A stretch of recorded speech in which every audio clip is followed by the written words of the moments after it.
Hello दोस्तों, welcome to my channel everything with anything. आज की इस वीडियो में हम एंटीबायोटिक्स के बारे में बात करेंगे।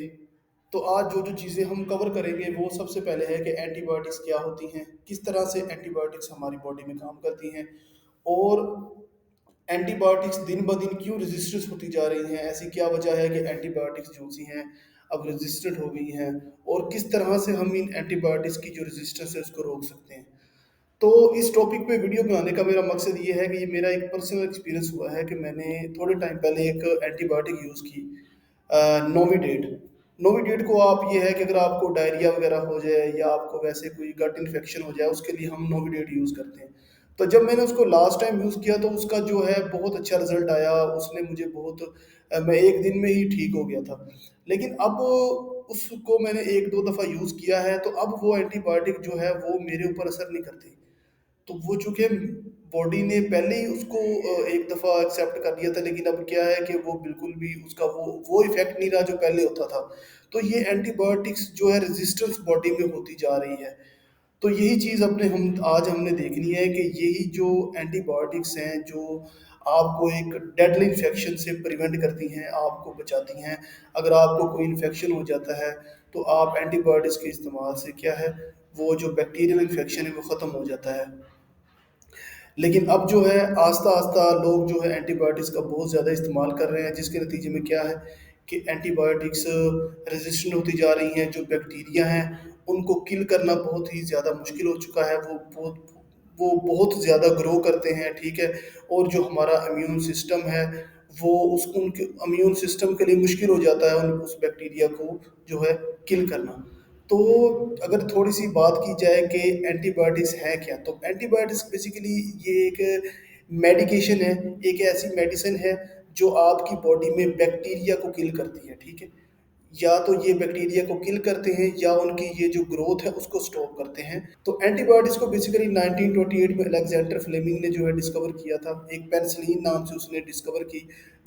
तो एंटीबायोटिक्स जो है वो सिर्फ़ बैक्टीरिया के ही अगेंस्ट यूज़ होती हैं।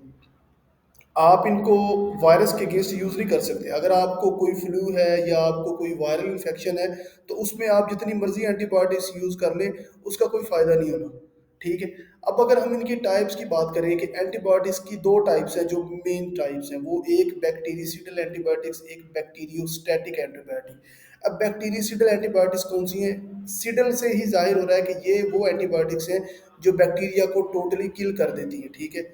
उसमें पेनिसिलिन है, सेफ़्लोस्पोरिन है। अब ये क्या करती है बेसिकली ये जो बैक्टीरिया की सेल वॉल होती है, ये उसको डिस्ट्रॉय कर देती हैं। बैक्टीरिया की जैसे ही वो सेल वॉल डिस्ट्रॉय होगी ऑटोमैटिकली बैक्टीरिया डिस्ट्रॉय हो जाएगा। या ये इंटरफेयरिंग कर देती है डीएनए में। डीएनए के साथ जब ये इंटरफेरेंस क्रिएट करती हैं तो उससे क्या होता है कि जो बैक्टीरिया की रेप्लिकेशन है, वो स्टॉप हो जाती है। जिसके नतीजे में क्या है बैक्टीरिया किल हो जाता है। और एक दूसरा इसकी जो टाइप है वो है बैक्टीरियोस्टैटिक एंटीबायोटिक्स। ये क्या करती हैं, ये किल तो नहीं करती लेकिन ये टेम्परेरीली बैक्टीरिया की जो ग्रोथ है उसको स्टॉप कर देती हैं। बैक्टीरिया जो है मल्टीप्लाई नहीं होते। उसमें जो है टेट्रासाइक्लिन है, ये मैक्रोलिड्स हैं, ठीक है? अब ये करती क्या हैं, ये कर देती हैं ब्लॉक कर देती हैं प्रोटीन प्रोडक्शन को, ठीक है? Which is required to grow for bacteria. तो उसके नतीजे में क्या है, ये जो जो बैक्टीरिया की ये जो ग्रोथ है उसको स्लो डाउन कर देती है, ठीक है? ये हो गई है इसकी टाइप।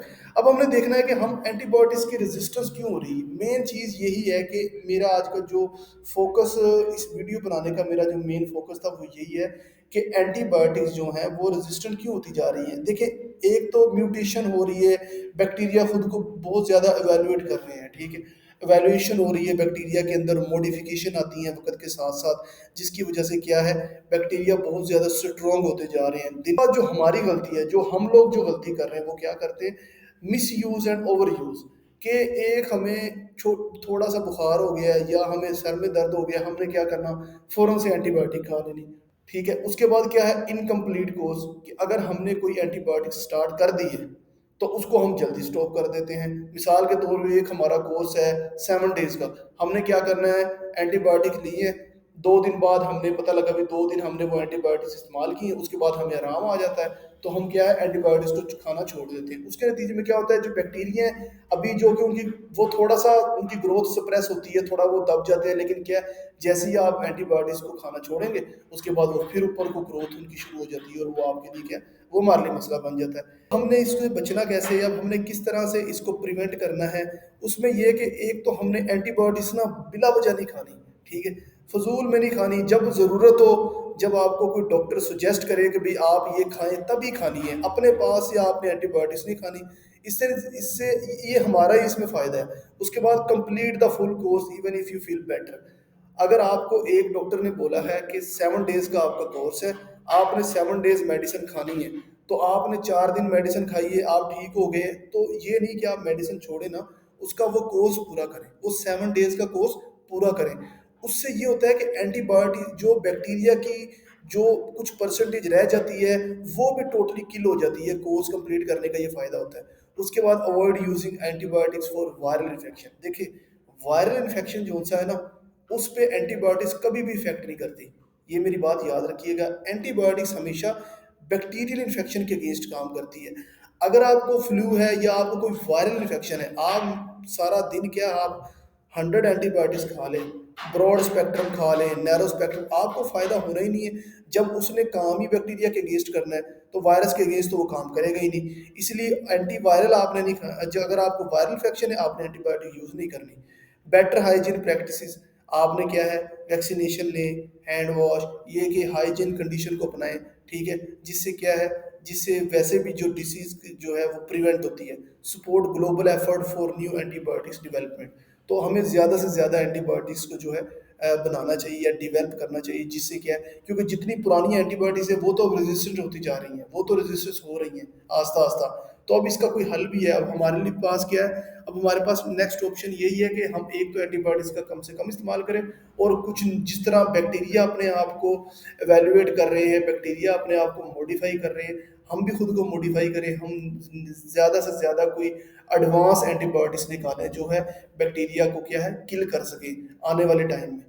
तो ये था हमारा एंटीबायोटिक्स के बारे में। मैं चाहता था कि आप लोगों से भी मैं थोड़ी इन्फॉर्मेशन शेयर करूं कि किस तरह हम एंटीबायोटिक्स के ज़्यादा इस्तेमाल से, ओवर यूज़ और मिस यूज़ से हम अपनी बॉडी को जो है नुकसान पहुंचा रहे हैं। तो अगर आपको ये वीडियो पसंद आई है तो प्लीज़ हमारे चैनल को सब्सक्राइब करें, लाजमी बेल आइकन को प्रेस करें, और इस चैनल को, इस वीडियो को अपने दोस्तों के साथ शेयर करें। मिलता हूँ इंशाल्लाह आप लोगों से अगली वीडियो में, तब तक के लिए अल्लाह हाफिज़।